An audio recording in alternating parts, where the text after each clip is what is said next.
Bueno, muchas gracias. Ahora vamos a invitar a la doctora Helen para que me acompañes y aquí vamos a tomar, no sé, de principio, doctora, ¿quiere dar alguna información actualizada? Sí, buenas tardes. Y quiero mencionar más, creo que el doctor Pérez también está en línea por si quiere responder preguntas también. Quería agregar nada más una muy buena información que la compañía de Pfizer ha solicitado la revisión de los datos para que la vacuna sea aprobada a niños de 6 meses a 2 años. Así que yo creo que en una semana o 2 semanas más vamos a tener nueva información al respecto. Y eso es una noticia muy importante. Sé que una de las preocupaciones para todos los papás es cómo proteger a los niños y sí sabemos que los niños también pueden infectarse con COVID, ellos no están exentos de la infección y que los niños también se pueden enfermar muy gravemente por el COVID, incluso ya van a cerca de 800 muertes en lo que empezó la pandemia en todo el país en niños y adolescentes. Entonces, se pueden enfermar gravemente y otra cosa que estamos aprendiendo también es acerca de las secuelas, de los síntomas que pueden desarrollar después de la infección, inclusive muchos meses después de la infección aguda. Entonces, los niños pueden quedar o tener mucha fatiga, pueden tener síntomas respiratorios, mucho cansancio, dolores de cabeza, falta de o no poder concentrarse. Eso pueden afectarle en su juego, en sus estudios, etcétera. Entonces, y también ya nuevos datos viendo que los casos de diabetes en niños han aumentado también considerablemente desde que ha empezado la pandemia. Entonces, y lo hemos visto aquí en el Seattle Children, que el diagnóstico de diabetes ha incrementado en los últimos 2 años sustancialmente en comparación a años anteriores. Entonces, eso hace pensar de que hay un tipo de asociación o riesgo quizás en algunos, en los niños con respecto a la diabetes. Entonces, no solamente protegerlos, por supuesto, de la infección aguda, de que puedan llegar a estar hospitalizados. Eso sin duda genera también para ellos muchísimo trauma y también, sobre todo, proteger de que no queden con secuelas o alguna enfermedad a largo plazo. Entonces, eso quería recalcar. Y también mencionar a las embarazadas, ¿verdad? Las mamás.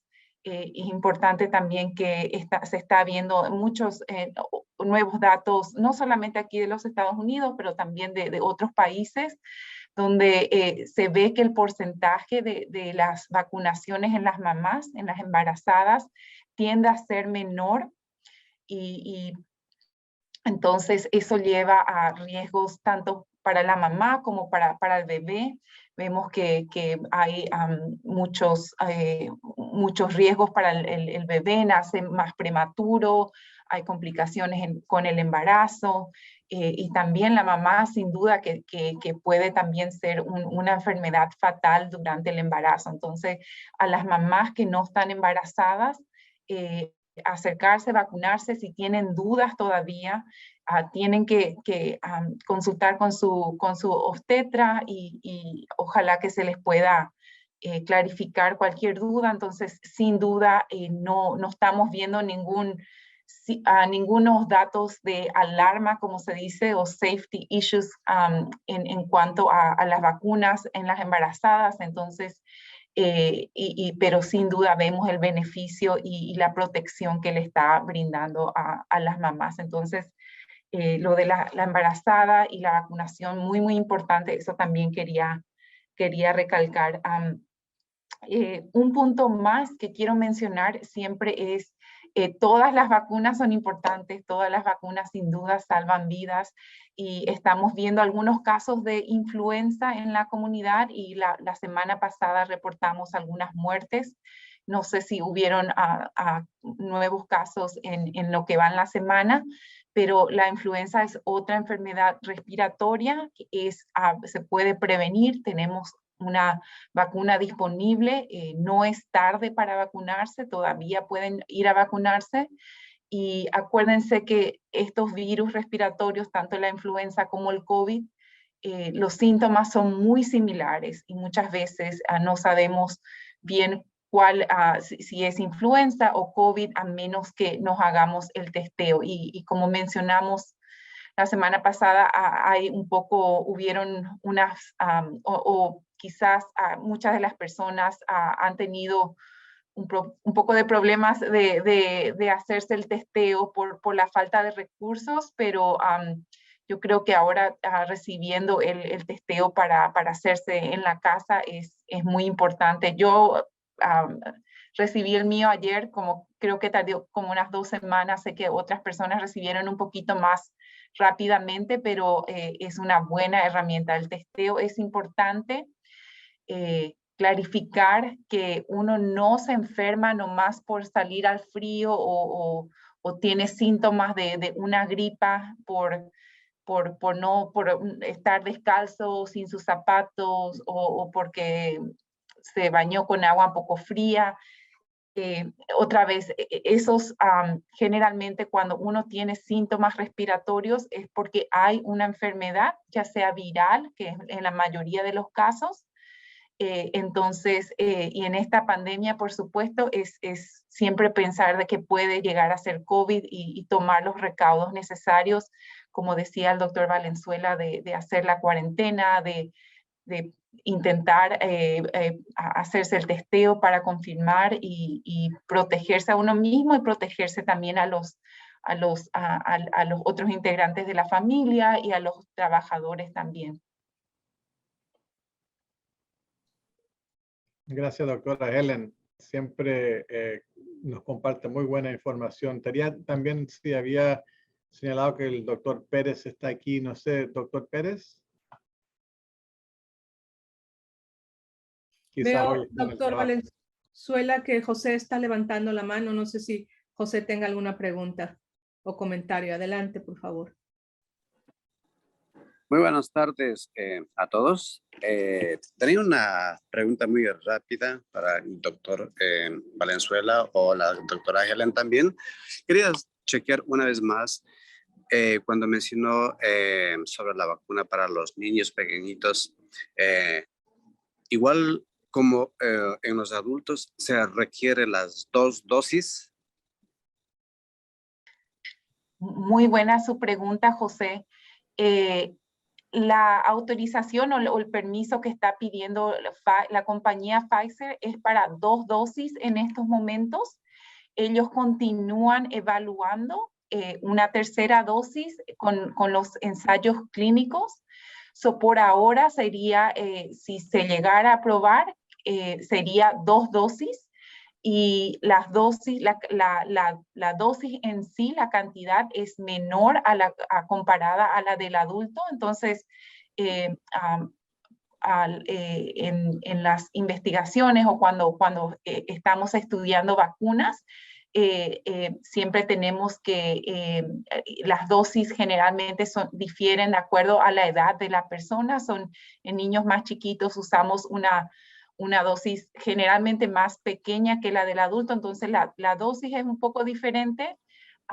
Ahora, porque hay datos acerca de 2 dosis, es por eso que se está pidiendo la aprobación de las 2 dosis, pero se sigue estudiando una tercera dosis y ya a medida que juntemos o que acumulemos datos en cuanto al beneficio y también la seguridad de esta tercera dosis, entonces yo creo que en ese momento la compañía va a pedir la autorización para el uso de emergencia de una tercera dosis también. Oh, yeah. Ok. Muchísimas gracias. Muy amable. Gracias. Gracias, José. Muy importante su pregunta. Y ojalá que si tenemos más datos acerca de esto, de la vacuna para los niños más chiquitos, podamos compartir con ustedes la semana que viene, o si no la próxima semana, pero estoy segura de que va a haber nueva información en los próximos días al respecto. Claro. Ok, muy gentil, doctora, muy amable, muchas gracias. Y doctor, aquí me está llegando una pregunta acerca, estamos hablando de las embarazadas y los niños pequeños. ¿Cuál es el protocolo que se está siguiendo en los hospitales a la hora que las mujeres van a dar a luz? Algunas personas están preocupadas porque piensan que no va a poder entrar nadie. Otras personas piensan que a menos de que sea la pareja, no puede entrar nadie más. Las dulas también están queriendo apoyar a sus clientes, pero no saben si van a poder estar presentes. ¿Qué nos dice acerca de eso? Ahí ve al doctor Pérez también. Sí, yo puedo Probablemente nos contestar puede eso. ayudar. Excelente pregunta. Depende en qué tal el brote. Si es un tiempo calladito, permitimos que, y eso no es mi regla, es del hospital, y hablo solo de Swedish, donde nosotros atendemos partos aquí en Condado King. Pero la mayoría de los hospitales son similares en cómo están manejando visitantes y personas acompañando a las mamás dando luz. Si la pandemia está calladita, permiten 2 personas atender o acompañar a la paciente, que será su pareja, típicamente es el papá, y quizás la mamá de ella o una suegra o una dula, su propia dula. En este último brote, el hospital redujo ese número a 1, solo una persona para apoyar a la mamá emocionalmente durante su parto. El hospital también tiene un grupo, un equipo de dulas que trabaja para el hospital. Ellos son parte del equipo del hospital y no califican en ese número. Pero no todas las pacientes están pidiendo una dula. Sin embargo, como son parte del equipo, van chequeando en todas las puertas para ver si algunas mujeres quieren sus servicios y con su permiso entran y las apoyan. En términos de hacer pruebas antes de venir al hospital, cuando uno ya está con dolores, no es necesario. Pero si una persona tiene una cesárea programada, tiene que hacer la prueba de COVID PCR ahí mismo en el hospital donde tiene su sitio designado. Y si sale negativa, adelante con la cesárea. Si sale positiva, tiene que hablar con el cirujano para ver qué tan rápido necesitan hacer la cesárea. Si puede esperar, esperan. Si no puede esperar, pues toman todas las precauciones para ponerla en aislamiento mientras hacen la cesárea. Con todos nosotros, claro, con el equipaje de protección. Para los bebés, no hay nada especial. Si la mamá tiene un caso activo de COVID, los bebés quedan ahí con su mamá. Nunca separamos la mamá y su bebé. Eso es alineado con las recomendaciones de salud del Cuerpo Mundial, como derechos humanos, derechos de la mamá, derechos de los bebés. Nada más recomendamos a la mamá usa una buena mascarilla N95, lávese bien las manos y los pechos antes de dar pecho y tratamos de mantener buena ventilación en los cuartos y recomendamos lo mismo cuando transfieran a la casa. Pues, ¿qué más? Términos de visitantes. Gente que quieren visitar las pacientes desde afuera del hospital, como antes de la pandemia, pues la mamá dio luz y vinieron 12 personas, 20 personas, fiestota, y eso ya no se permite. Eso no permite. Y sí, es un poco triste para las pacientes, pero es mejor para la seguridad no solo de ellos mismos, pero también nosotros trabajando en los hospitales.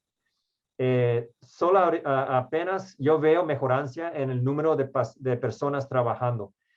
Tuvimos un crisis del número de enfermeras. Yo creo entre todo, lo más difícil ha sido la pérdida de muchas enfermeras por estar en casa haciendo su propio aislamiento o por ir a buscar otro trabajo menos peligroso o por nada más ser quemadas y ya parar de trabajar completamente por un par de meses. Eso sí ha sido muy difícil para nosotros y las pacientes. Pero sí ya vemos que están volviendo las enfermeras, ya tenemos equipos casi completos. En las clínicas sí tenemos un equipo completo para las últimas 2 semanas. Es muy bueno ver la gente volver. Como digo siempre en radio, ustedes son la primera línea de defensa, no es nosotros, no es doctora Helen, no es doctor Matías. Ustedes son la primera línea de defensa. Ayuda a nosotros, nosotros ayudamos a ustedes. Gracias. Gracias, doctor Pérez. Realmente tiene usted toda la razón. Estamos de acuerdo. Tenemos que cuidarnos nosotros y también confiar en la ayuda de las personas que se dedican a la salud. La otra pregunta también, después de que una vez nace el bebé, ¿se están siguiendo las mismas citas después de que nace un bebé? ¿Hay alguna restricción? No hay, no. Antes decíamos si la mamá tenía COVID, hay que dejar la bebé en casa con ella hasta que cumplió su encerrada. Pero en este caso, si la mamá está positiva y el papá negativa, el papá puede traer su bebé al tercer día para hacer un chequeo físico. Es importante que vengan para ese examen porque si bajan de peso o si tienen jaundice, que es cuando la piel se pone muy amarillo, eso es peligroso al desarrollo del cerebro. Eso es muy importante que vengan para esa cita. Y no tiene que ser la mamá que trae puede ser el papá, puede ser la abuela, pero alguien con permiso trae el bebé. La visita de dos semanas de vida, eso no es tan importante, eso puede esperar si es necesario, pero típicamente todo ya se mejora 2 semanas después del parto y la mamá puede venir con su bebé de vuelta. Y en caso de una familia que requiera en un hijo varón que le hagan la circuncisión, ¿se está haciendo ahorita a pesar de que se considera una cirugía cosmética? Buena pregunta, porque si una familia quiere que su niño quiera la circuncisión, tiene que hacerlo menos de 1 mes de edad. Es porque el pene crece y cambia tan rápido que los instrumentos que usamos no caben si el bebé tiene más que 1 mes. Entonces, es cosmético y tiene que ver con qué tan malo es el brote y si hay personas disponibles. Entonces, yo creo caso por caso decidiéramos. Muy bien. Muchas gracias, doctor Pérez, por esta información. No sé si hay alguna otra pregunta o tenga usted algunos otros comentarios, doctora Helen o doctor Valenzuela. Quizás es bueno comentar. Oh, perdón. Perdón, aquí veo una pregunta de Verónica. Dice si el COVID puede dañar la vista. ¿Hay alguna relación? Sí estamos viendo digamos, un espectro muy amplio de muchísimos síntomas en personas, después de haberse curado por la infección aguda. Es lo que se llama la secuela del COVID, o en inglés se llama el long hauler. De verdad que es una infinidad de diferentes síntomas. Personas pueden llegar a reportar como cambios en la piel, caída del cabello, el gusto o el olfato que no se recupera, la fatiga que no se recupera, también una tos seca, persistente, etc. Vi reportes, no escuché pacientes míos que reporten a problemas en la visión. Yo creo que depende mucho, como todavía no tenemos bien definido o qué es relacionado a una secuela de COVID y no, yo diría que sería, estos síntomas se tienen que evaluar caso por caso, porque un problema en la visión puede ser algo que sea totalmente no relacionado al COVID y puede ser un síntoma de una enfermedad un poco más que se tiene que tratar. Entonces, siempre es importante no asumir, pero si tiene esa duda, acercarse a un centro médico, a una de las clínicas de CIMAR, de aquí de la Universidad de Washington, y asesorarse. Otra vez, muchos de estos consejos son muy, como se dice, individualizados. Puede llegar a ser un problema del COVID, pero generalmente otra vez hay que asesorarse y evaluarse que no sea algo más o un problema de la visión o una manifestación de otros síntomas. Por ejemplo, sabemos en las personas con diabetes pueden tener síntomas en la vista y ese puede ser el primer síntoma que desarrollan, por ejemplo. Entonces, mejor es acercarse y evaluarse, asesorarse con un médico o una enfermera. Gracias, doctor. Aquí hay otra pregunta. ¿Qué tal, cómo afecta el COVID con los que tienen problemas ya existentes con los riñones? Depende muchas veces, esta persona tenía nefropatía.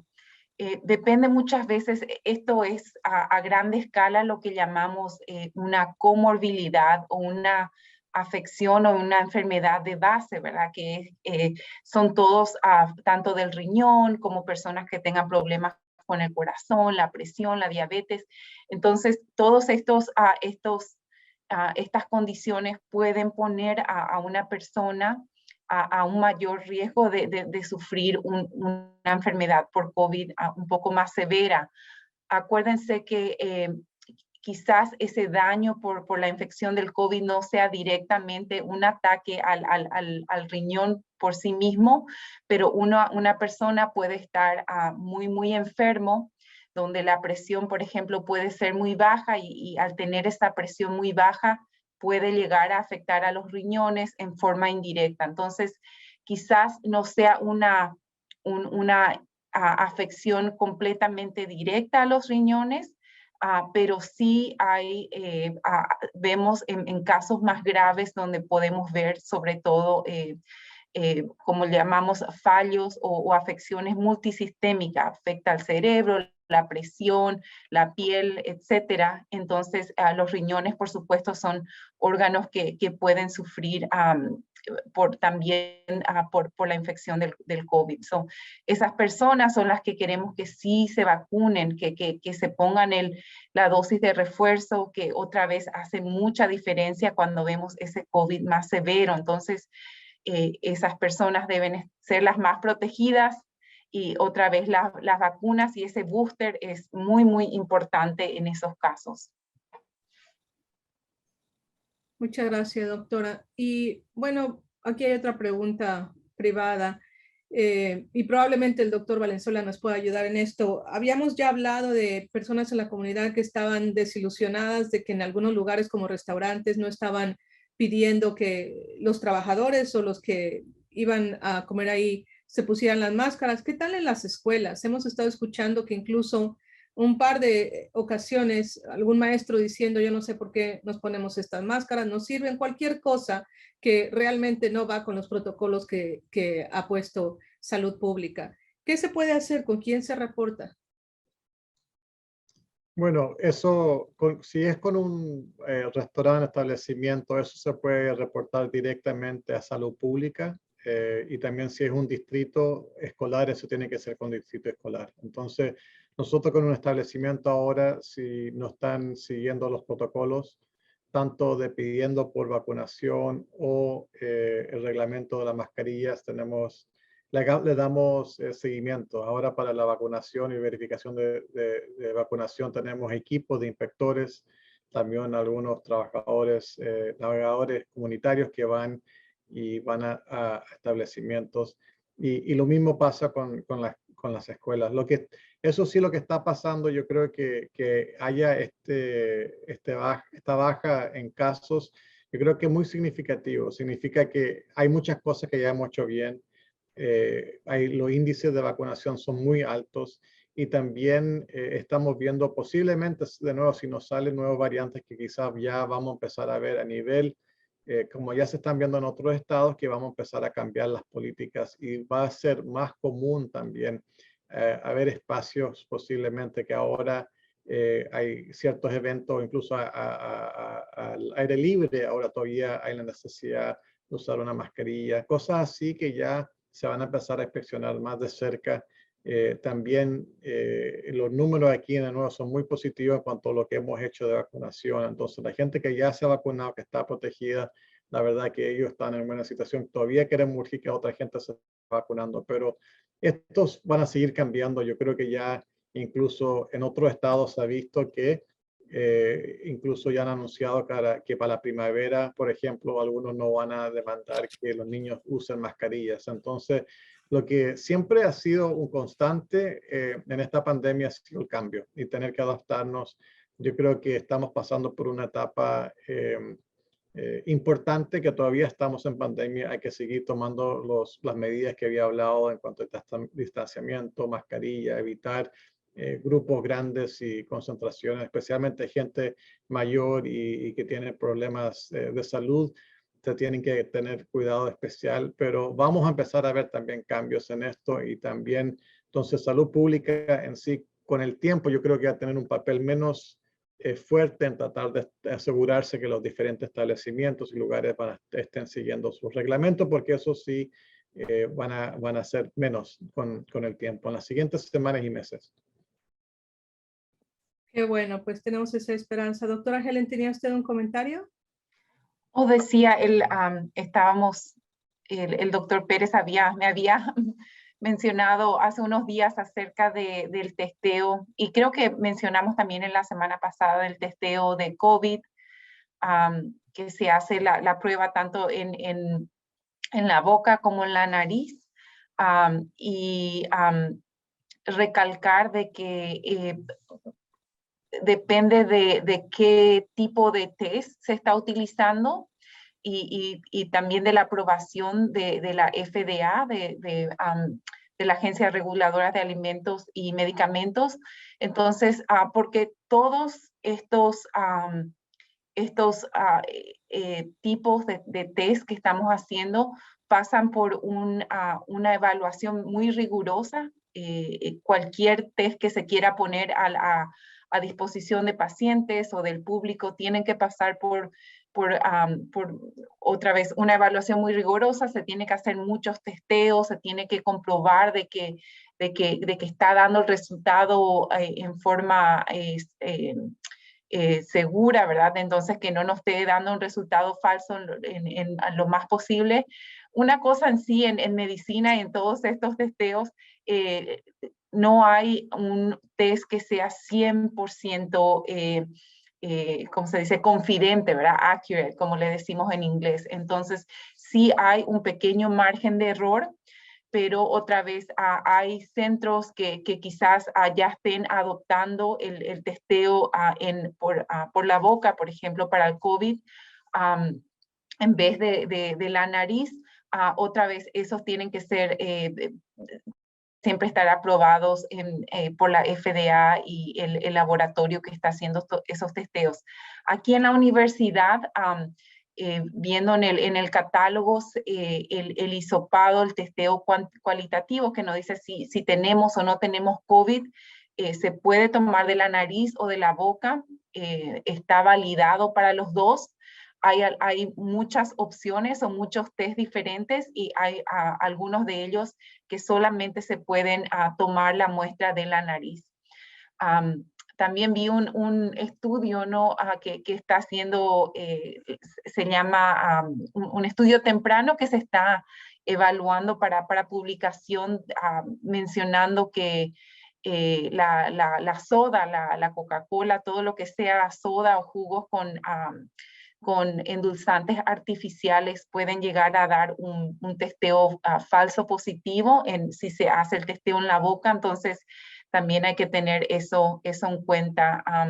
Pero sí, porque muchas personas han mencionado que el testeo de la boca sale positivo y el de la nariz sale negativo, y por qué hay esa discordancia en los testeos.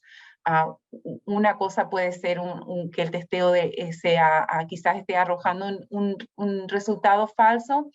Lo otro sea también que estamos viendo que con la variante de Omicron, así se puede ver que hay una detección viral un poco más temprana en lo que es la secreción de la boca. Entonces, hay un poco de diferencia.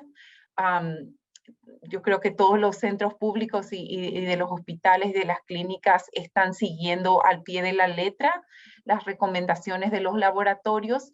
Entonces, creería yo que son, como se dice, están siguiendo el protocolo. Entonces, la forma de tomar la muestra sería la que está aprobada para ese centro o para ese hospital o para ese laboratorio.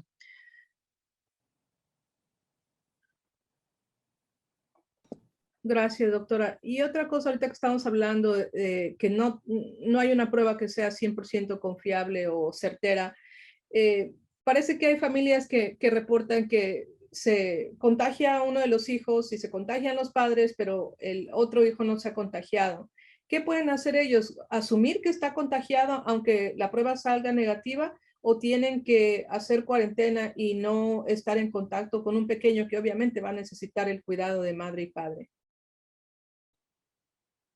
Sí, una pregunta muy importante es cómo, cuando hay una persona enferma en la casa, ¿cómo la hacemos, verdad? Cómo, sobre todo cuando tenemos niñitos chiquitos y que tenemos que estar al cuidado de ellos, ¿verdad? ¿Cómo se hace? Entonces, lo ideal sería, otra vez, en lo posible, no asumir si los otros miembros de la familia no están teniendo síntomas, a no asumir directamente de que todos están infectados, tratar de, en lo posible y en la medida de que uno pueda, de aislarse y sobre todo de usar las mascarillas en la casa, tanto el que tiene COVID como los que no tienen COVID. Por supuesto, los más chiquitos que no puedan usar la mascarilla, no hay...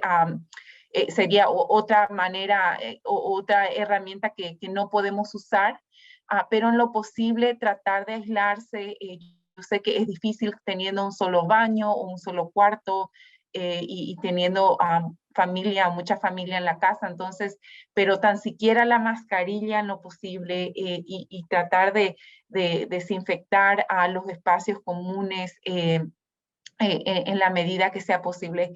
Yo creo que la pandemia en sí ha sido muy individualizada para cada uno de nosotros por lo mismo de los recursos que tenemos en nuestra casa y también la posibilidad tanto social o financiera que tengamos de sobrellevar esa cuarentena, ¿verdad?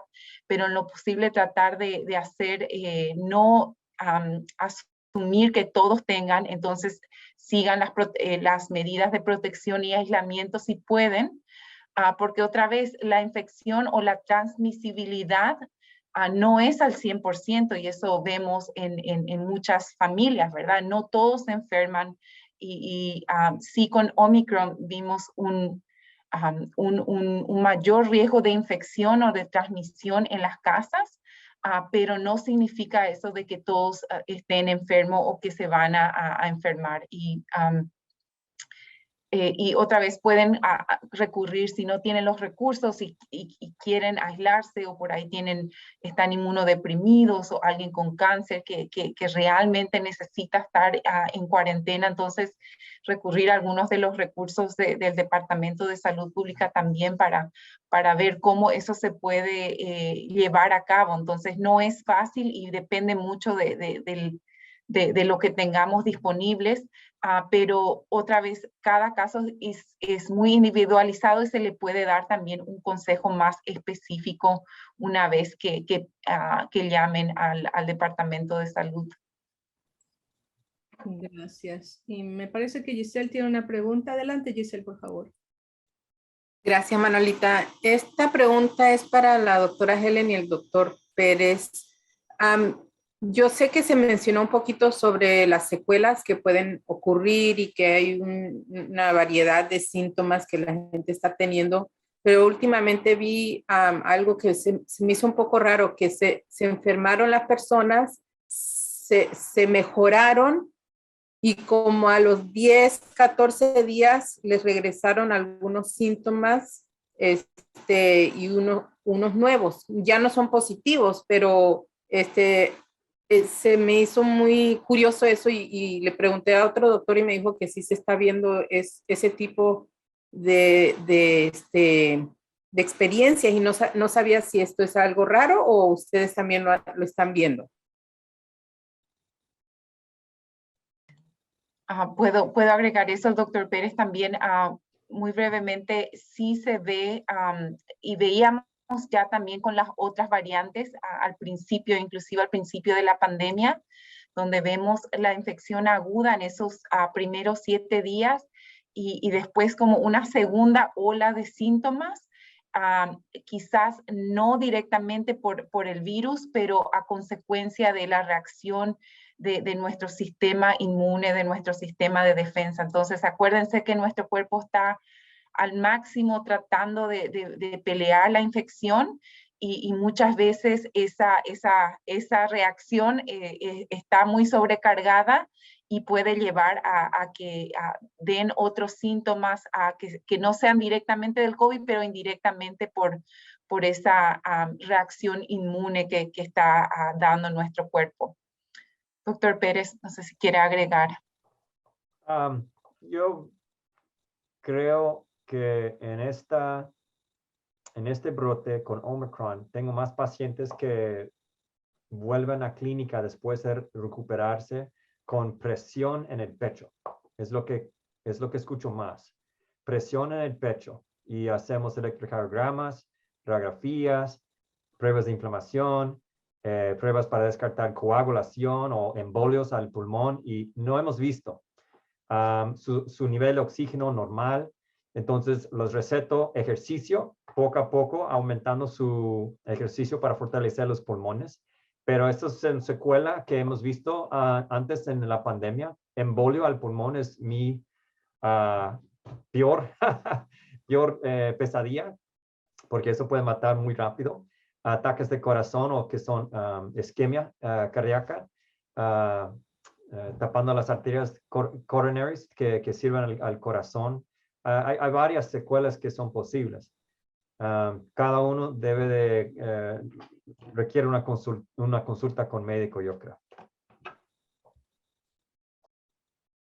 Muchas gracias. Yo creo que mi preocupación es que a veces uno piensa, bueno, tuve COVID y son secuelas y se me va a quitar. Entonces, si es algo tan serio como lo que están diciendo, ¿cómo es que uno va a saber que es tan serio? Sí. Yo creo que lo importante, otra vez, depende mucho de cada uno de nosotros, ¿verdad? Que el valor, ¿verdad? O la escala del dolor y de la preocupación, muchas veces estamos como aguantamos hasta lo último, muchas veces también en forma, digo yo, cultural, ¿verdad? Porque aguantamos hasta que no damos más, pero por eso acercarse y preguntar, sacarse la duda, porque otra vez puede ser algo que no esté relacionado a COVID, puede ser que sea una afección que puede ser bastante grave por COVID. Entonces, lo importante es acercarse, sacarse esa duda y recibir una evaluación médica para asegurarse de que no sea algo que pueda ser serio e inclusive fatal en algunos casos. Muchas gracias. Gracias. No sé si hay algo. Un minutito más. Gracias, Manolita. Yo creo cuando las pacientes me dicen que hay algo mal con su cuerpo, yo los creo, porque ellos conocen su cuerpo mejor que yo. Y si dicen eso, los invito a la consulta. Gracias, doctor Pérez. No todos los doctores son tan así, pero muchas gracias. Es verdad, agradecemos, doctor Pérez, que usted dé tanto a la comunidad y que valide realmente, como usted dice, sus pacientes son los que saben mejor de sus cuerpos, creerles, ¿verdad? Invitarlos a que se hagan el chequeo. Muchas gracias. Y también a usted, gracias, doctora Helen, doctor Valenzuela. No sé si tengan algunas palabras para cerrar. Estamos ya llegando al final de esta reunión.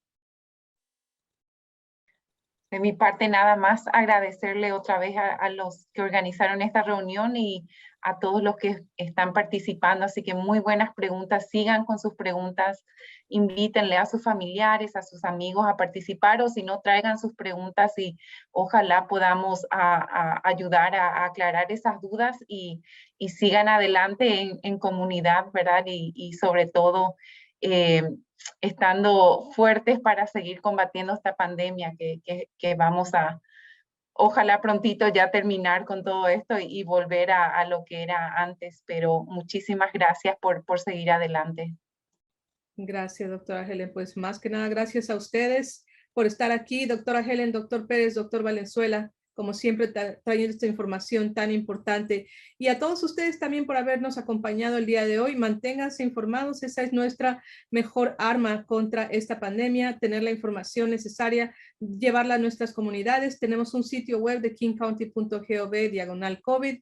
Hay información en otros idiomas, incluyendo el español, frecuentes preguntas del público, también como estamos aquí transmitiendo en vivo por Facebook Live en nuestra página Condado de King. Ahí también hay bastante información. En nuestro blog también hay más contexto, noticias y guías a seguir. Les agradecemos mucho que hayan venido el día de hoy, mientras que está ahorita este brote más fuerte de lo que habíamos estado en los meses pasados. Vamos a estar aquí todas las semanas en punto de las 5 de la tarde, aquí con ustedes respondiendo las preguntas. Salud Pública, CIA y el Condado de King, phpartnerships@kingcounty.gov.